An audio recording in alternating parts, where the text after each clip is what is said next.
We are wondering what is happening to the world.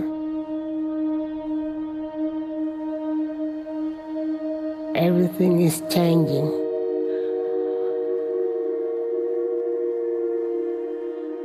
The very idea of human being some sort of natural concept is really going to change. Our bodies will be so high-tech, we won't be able to really distinguish between what's natural and what's artificial. Inside our own heads is the most complex arrangement of matter in the known universe. You might ask yourself, can we get to be superhumans?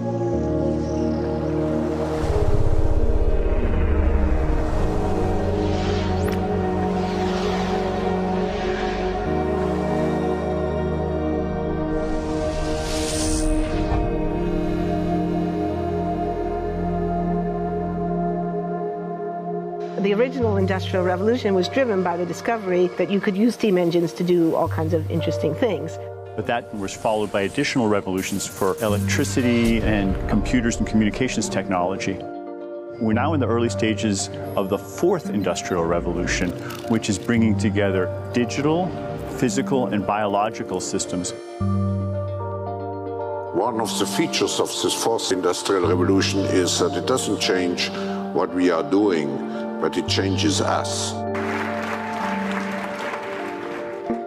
With the ability to visualize brain activity, for example, through a simple consumer-based EEG device, it gives us access to ourselves in ways that we've never before thought possible. It unlocks the black box that is the brain and enables us to really, truly be able to realize an identity that is aspirational. There's now a scientific foundation for the effects of mindfulness on the brain, on the genome, on biological aging. And when the human mind does know itself, then you get the potential for a new renaissance that restructures itself in terms of our relationship to life, our relationship to the planet, our relationship to work. We need a different economic model. And by that I don't mean capitalism versus communism. What I'm talking about is a shift in the system along the lines of the two big changes that happened in the 20th century, Keynesianism, with a much greater focus on health and education and the role of government working with business, and then a reaction against that in late century to neoliberalism, where the focus was on free markets, freedom of the individual, and getting governments out of the way. We need a shift to a new system that will allow us to meet the basic needs of every human on the planet, that will live within planetary means, that will be fairer, and that will be focused as its key goal, not on growth per se, but on maximizing human well-being. And history tells us that a values shift is triggered by creation of a new story about how we want to live. I see the circular economy as something which fits very closely with mankind's goal to be innovative and creative and to always progress. We can use asset tracking, we can use IT, we can use 3D printing to enable this different economic model to recover materials, feed them back into the economy, and really to decouple growth from the resource constraints we have. The reason we live in cities is not different today than it was 10,000 years ago. Even if we have got networks connecting us, we still want to have places where we meet in person. So this means the place where we work and the place where we live are much closer to each other, a city where we don't need to have big supply chains in order to produce things, where many things can be sourced locally thanks to 3D printing and robotics. So if we're able to do something to transform cities, to make them more efficient, then the impact can be huge. Think about the prospect of getting rid of plastics. We must not only be inspired or informed by nature, but actually use natural organisms with which to design products and building parts. Only instead of varying material properties, we're varying biological functionality.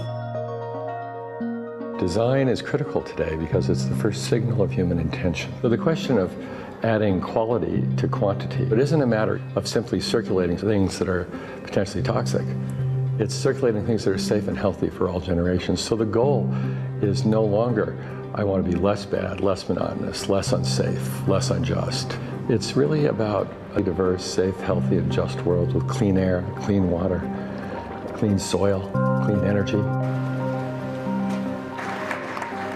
Together we are fighting to preserve our fragile climate from irreversible damage and devastation of unthinkable proportions.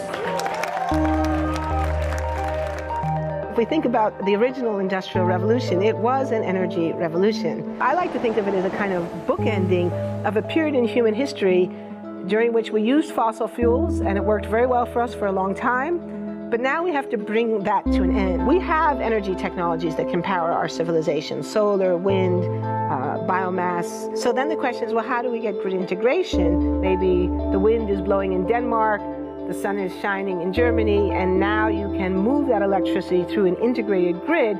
You can supply energy to everyone who needs it, and you can supply energy at all times.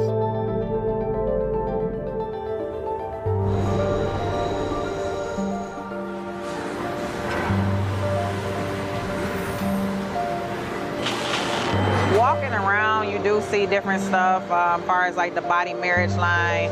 They use a lot of things that help them lift up and move things to the car. You just sit there and, you know, program something, and it has its own set mind to go ahead and do everything. And then as humans, we just come in and take the extra steps to help the technology. It's not the cure-all for everything. There's definitely a lot of things where people perform the operation better, but certainly for the right applications, robotics are a huge improvement for the process. The prediction of 5 million jobs lost by 2020 to technology is serious, but it's not the main question. Construction, manufacturing, services, public health and education, these industries will still exist. The main question is, what will be the future of work? How will we define work? How will we share the wealth?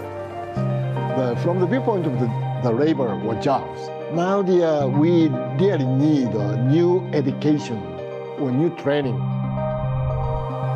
We're working with a World in Motion and FIRST Robotics, trying to encourage students from 3rd grade all the way up through the end of high school. We had students make sailboats, and then we had them race them, and so they could see how quickly they could move. And they immediately went back and started to say, oh, I saw what happened, I'm going to go change this or that. And that was 3rd graders. I just given a prize to a kid of 18 years old that has discovered something really very, very unique. Came up with how to get better productivity and better yields for seeds of corn. And so he basically came with the idea that if you would perforate these seeds, you would get more food. And you think about it and say, but he didn't go to university. So how does he get all that knowledge?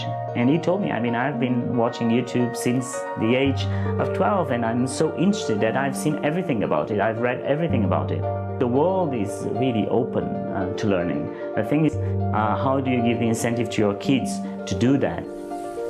It's this ability of digital technology to change outcomes, to truly empower people all over the world that can create a more equitable growth, because I think the world needs that.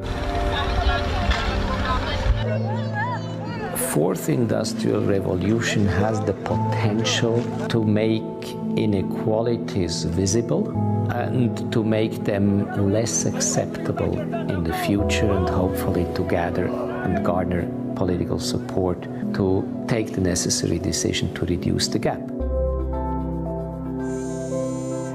Humans have always been using tools, but because of the recent advances in technology, we're beginning to have machines that can augment us in all sorts of interesting ways. I was the first person in the world to be able to voluntarily move my legs while stepping in a robot by exciting the nervous system using electrical stimulators directly onto the spine. We believe that a cure will be possible if enough of the right people have the will to fast-track a cure for paralysis.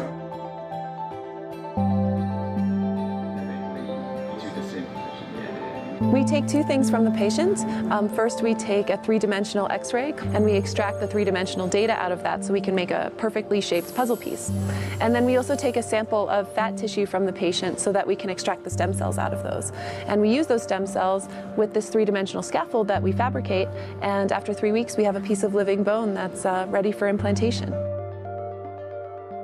Being able to use genome editing to understand the genetic changes that lead to cancer, and technologies like drug delivery, getting molecules into particular types of cells. There's a lot of excitement about being able to move much more quickly on this disease. One of the things that I think is so essential to free and open societies is freedom of thought. And up until now, the conversation we've been having is around freedom of speech. Once we can access people's thoughts and access people's emotions, we have to create a space that enables people to think freely, to think divergent thoughts, to think creative thoughts. And in a society where people fear having those thoughts, the likelihood of being able to enjoy progress is significantly diminished. We need to take responsibility at every level of society, from the individual and the personal to the institutional to the global, to adapt to these technological challenges and changes which are redefining what it means to be human, what it means to work, what it means to be completely embedded in this world. People always ask me if I'm an optimist or a pessimist. The technology exists, but how do we get it and implement it at the scale we need at a price that people around the world can afford? Even though we have everyday problems we have to solve, we have to find a way to lay the foundations for the innovations of tomorrow.